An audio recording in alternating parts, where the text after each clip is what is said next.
এক ৩৪ বছর বয়সী মেয়েকে রাতে তার নিজের ঘরে খুন করা হয়। সকালে ফরেনসিক বিভাগের লোকজন এসে হাজার রকমের প্রমাণ সংগ্রহ করে নিয়ে যায়। এরপর বছরের পর বছর চলে যায়, কিন্তু খুনিকে তা ৪০ বছর পর্যন্ত জানা যায়নি। কিন্তু একটি কোকা-কোলার ক্যান কিছু এমন কাজ করে যা ৪০ বছরের পুরানো কেস ৪০ ঘন্টার মধ্যে সমাধানের মতো কাজ করে। এই কাহিনীটি শোনার জন্য আপনাকে আমার সাথে আমেরিকার কলোরাডোতে আসতে হবে, এবং বিশ্বাস করুন, এই কেসটি দেখার পর আপনাকে সন্তুষ্টের মতো কিছু অনুভব করাবে। বছরটি ছিল ১৯৮১ সাল। ৩৪ বছর বয়সী সিলভিয়া কয়েল একজন উচ্চশিক্ষিত মেয়ে ছিলেন। ইতিহাস পড়া, ঐতিহাসিক মানচিত্র দেখা এবং ইতিহাসের মানচিত্র তৈরি করা তার কাজ ছিল। এর পাশাপাশি বিয়ের জন্য কেক তৈরির করার নিজস্ব ব্যবসাও ছিল। সিলভিয়া সামগ্রিকভাবে একজন স্বাধীন মেয়ে ছিল। আর্থিকভাবে ঠিকঠাক হওয়ার পর তিনি তার পিতামাতার বাড়ির কাছে নিজের একটি বাড়ি কিনেছিলেন, যেখানে তিনি একলা বসবাস করতেন। কিন্তু তিনি সবসময় তার পরিবারের সাথে সকালের নাস্তা করতেন। ওই বছরই ১৯৮১ সালে ৪ আগস্টের দিন ছিল। সকাল তখন ৮টা বাজে, এবং প্রতিদিনের মতো সিলভিয়ার বাবা তার বাড়িতে যায় সকালের নাস্তা করার জন্য তাকে ডাকতে। ঘরে পৌঁছতেই উনি খুবই অদ্ভুত কিছু দেখতে পায়। তিনি দেখেন ঘরের মেইন দরজা খোলা ছিল, এবং ঘরের পিছনের রাস্তার দরজাও খোলা অবস্থায় ছিল। যেমনই তার বাবা ঘরের ভিতরে প্রবেশ করে উনি দেখতে পায় যে সিলভিয়া বসার ঘর এবং শোবার ঘরের মাঝখানে পড়ে আছে, তাও রক্তাক্ত অবস্থায়। তখন তিনি দৌড়ে সিলভিয়ার কাছে ছুটে গিয়ে দেখেন সিলভিয়ার শরীর থেকে রক্ত বের হচ্ছে, এবং লক্ষ্য করার বিষয় ছিল যে সিলভিয়ার শরীরে এক টুকরো কাপড়ও ছিল না। তার 2 হাত তার ওই শরীরে পরা শার্ট দিয়েই বাঁধা ছিল, এবং তার মুখের উপর একটি তোয়ালি পরে আছিল। তিনি তোয়ালিটি সরিয়ে দেখেন যে সিলভিয়ার মাথায় গুলি করা হয়েছে। তার বুকেও বেশ কয়েকবার ছুরি দিয়ে আঘাত করা হয়েছিল, এবং সিলভিয়াকে এমন অবস্থায় দেখে তার বাবা পাশে পড়ে থাকা একটি বড় তোয়ালি দিয়ে তাকে ঢেকে দেয়। তারপর তিনি অ্যাম্বুলেন্স এবং পুলিশকে কল করার জন্য ফোনের কাছে যান, কারণ এটি ছিল ১৯৮১ সাল, আর তখন মোবাইল ফোন আবিষ্কার হয়ে ঠিক 10 বছরই হয়েছিল। বেশিরভাগ বাড়িঘরে ল্যান্ডলাইন ফোনেরই ব্যবহার ছিল। আর যখন তিনি ফোনের কাছে পৌঁছায় তখন দেখতে পান যে কেউ ল্যান্ডলাইনের তার কেটে দিয়েছে। পুলিশ যখন সিলভিয়ার বাড়িতে পৌঁছায় তখন তার বাবা জানায় যে সিলভিয়ার শরীরে কোনো কাপড় ছিল না, এবং তিনি তোয়ালি দিয়ে তার শরীর ঢেকে রাখেন। পুলিশ তোয়ালিটি পুনরায় সরিয়ে দেয় যাতে তারা অপরাধের প্রত্যেকটি জিনিস ভালোভাবে তদন্ত করতে পারে। সিলভিয়ার দেহটি পোস্টমর্টমের জন্য পাঠিয়ে দেওয়া হয়।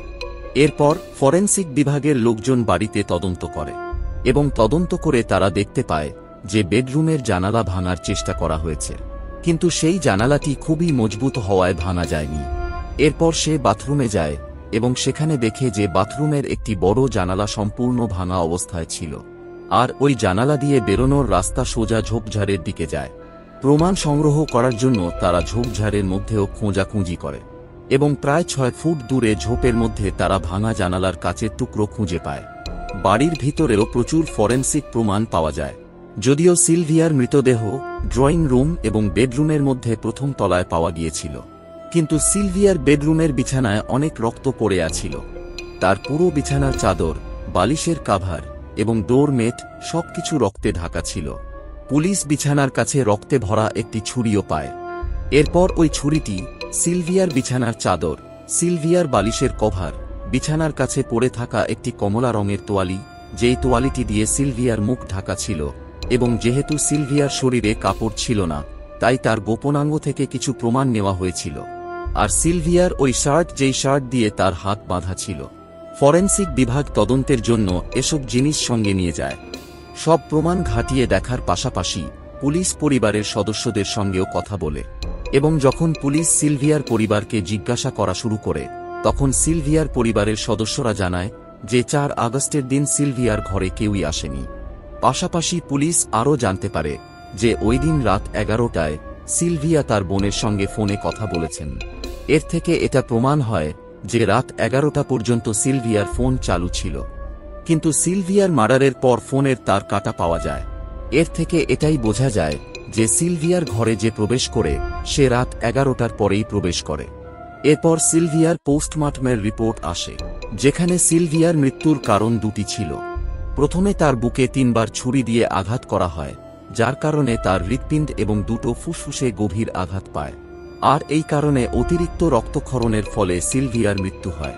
সিলভিয়ার মৃত্যুর দ্বিতীয় কারণ ছিল তার কপালে লাগা গুলি, এবং সিলভিয়ার শরীর থেকে পাওয়া নিশান থেকে স্পষ্টভাবে ইঙ্গিত করা যাচ্ছিল যে তাকে যৌন নির্যাতনও করা হয়েছিল। এছাড়া সিলভিয়ার গলায় একটি লাল দাগ ছিল, যা দেখে স্পষ্ট বলা যায় যে সিলভিয়ার গলা টিপে শ্বাস বন্ধ করার চেষ্টা করা হয়েছে। পোস্টমর্টমে এটাও জানা যায় যে সিলভিয়া নিজেকে বাঁচানোর জন্য অনেক চেষ্টা করেছিল, এবং নিজেকে বাঁচাতে গিয়ে সিলভিয়ার অনেক আঙ্গুলের নখও ভেঙে যায়। 1981 সালে বিজ্ঞানের খুব বেশি অগ্রগতি ছিল না, বা ফরেনসিক টিমের কাছে এত ভালো মেশিন ছিল না যে এই সমস্ত জিনিসগুলি বিস্তারিতভাবে পরীক্ষা করা যায়, আর তাই ইনভেস্টিগেশনের সময় লম্বা হয়ে যায়। ঘটনার 2 বছর পর, অর্থাৎ 1983 সালে ফরেনসিক বিজ্ঞানে কিছু উন্নতি হয়, যেখানে তারা একটি বিকল্প লাইট তৈরি করে এবং ডিএনএ খুব কাছ থেকে দেখা যায়। অবশেষে 1983 সালে সিলভিয়ার দেহে, তাওয়ালে, বালিশের কভারে, শার্টে, বিছানার চাদরে ফরেনের ডিএনএ, মানে অন্য কেউ ডিএনএ চিহ্নিত করা হয়। কিন্তু তখন সমস্যা হল ডিএনএ এত অল্প পরিমাণে ছিল যে সেই জিনিসগুলি থেকে ডিএনএ আলাদা করে মেলানোর জন্য পাঠানো সম্ভব ছিল না। সময় চলতে গেল, কিন্তু সময়ের সাথে সাথে বিজ্ঞানও এগিয়ে গেল, এবং তারপর আসে 2000 সাল।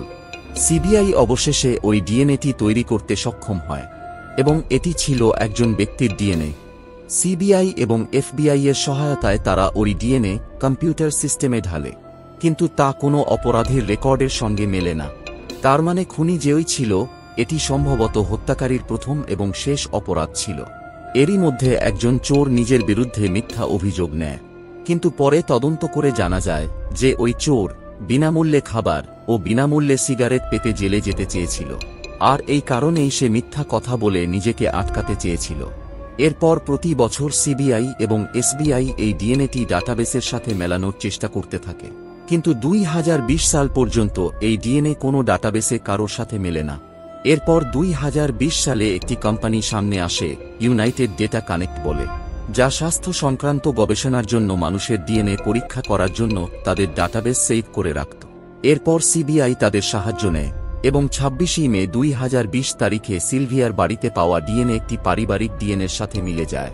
এবং পুলিশের জন্য আরও সহজ তখনই হয় যখন ওই পরিবারের খুব কম সদস্য বেঁচে আছিল। ধীরে ধীরে পুলিশ সবাইকে বাদ দেয় এবং শুধুমাত্র একজনকেই সন্দেহ করা হয়, এবং সে ছিল একজন ব্যক্তি যিনি 1981 সালে সিলভিয়ার ঘর থেকে প্রায় 20 কিলোমিটার দূরে নেব্রাস্কা নামের একটি জায়গায় থাকত। তারপর পুলিশ তার ঘরের আশেপাশে ঘোরাফেরা করতে শুরু করে। একদিন এক ব্যক্তি ওই বিল্ডিং থেকে আবর্জনা সংগ্রহ করে তার বাড়ির পাশের ডাস্টবিনে ফেলতে যায়, এবং ওই সুযোগ কাজে লাগিয়ে পুলিশ ওই আবর্জনার বেগ তুলে ফরেনসিক বিশেষজ্ঞদের কাছে নিয়ে যায়। ওই আবর্জনার মধ্যে পুলিশ যাকে সন্দেহ করেছিল তার নামে একটি বিল খুঁজে পায়, যেখানে তার ইমেলের ঠিকানা এবং তার কেনা জিনিসগুলির একটি লিস্ট ছিল। ওই কিনা জিনিসগুলির মধ্যে একটি কোকাকোলার ক্যানও ছিল, যা ভাগ্যক্রমে সেই ক্যানটিও ওই ব্যাগেই পাওয়া যায়। পুলিশ ওই ক্যানের ডিএনএ সিলভিয়ার ঘরে পাওয়া ডিএনএর সাথে মেলায়, যা পরে দুটো ডিএনএই মিলে যায়। এরপর পুলিশ নেব্রাস্কা ফিরে যায় এবং ওই বিল্ডিং থেকে ডেভিড ডি নামের 62 বছর বয়সী ওই ব্যক্তিকে গ্রেপ্তার করে, যিনি 40 বছর আগে সিলভিয়াকে খুন করেছিল, এবং যখন সে সিলভিয়াকে হত্যা করেছিল তখন তার বয়স ছিল প্রায় 22 বছর। কিন্তু 40 বছর পর সে হয়তো ভাবতেই পারেনি যে পুলিশ তাকে খুঁজতে চলে আসবে এবং বৃদ্ধ বয়সে তাকে কারাগারে থাকতে হবে। এরপর কোর্টে কেস চলে, পুলিশ আদালতে তাদের সব প্রমাণ পেশ করে। এর মধ্যে কাহিনীতে একটি টুইস্ট আসে।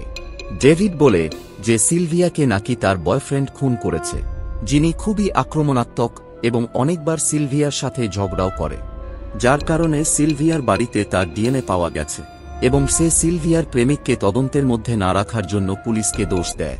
কিন্তু এইসব তার একটা অজুহাত ছিল শাস্তি থেকে রেহাই পাওয়ার জন্য, কারণ ফরেনসিক বিভাগের লোকেদের সিলভিয়ার ঘরের আশেপাশে শুধু 2 ধরনের ডিএনএ পায়, একটি সিলভিয়ার এবং অন্যটি ডেভিডের।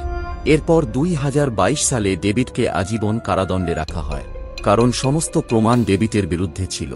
কিন্তু কেন সে এইভাবে সিলভিয়ার বাড়িতে হামলা করে তা এখনও ক্লিয়ার করা যায়নি। তবে পুলিশ জানায় যে ডেভিড সিলভিয়াকে রেপ করার উদ্দেশ্যে ঘরে ঢুকেছিল এবং যৌন নিপীড়নের পর সে সিলভিয়াকে হত্যা করে। সিলভিয়া তো ন্যায়বিচার পেয়েছিল, কিন্তু ওই ন্যায়বিচার দেখার জন্য তার বাবা মা বেঁচে ছিল না। আজ এই ন্যায়বিচার দেখার জন্য তার পরিবার থেকে শুধুমাত্র একজন ছোট বোন আছে, যিনি বিবাহিত। আর এই মামলার রায় দেওয়ার পর আদালতের বিচারক একটি মজার লাইনের কথা বলেছেন। তিনি বলেন, যদি আপনার বিরুদ্ধে অপরাধ হয়ে থাকে তাহলে আপনি আশা ছাড়বেন না। পুলিশ এবং ফরেনসিক আপনার অবশ্যই সাহায্য করবে এবং আপনি অবশ্যই ন্যায়বিচার পাবেন। তো এই ছিল আজকের কাহিনী। কাহিনীটি ভালো লাগলে ভিডিওতে একটি লাইক এবং চ্যানেলটি যদি এখনও সাবস্ক্রাইব না করে থাকেন তাহলে অবশ্যই সাবস্ক্রাইব করে রাখবেন। ধন্যবাদ।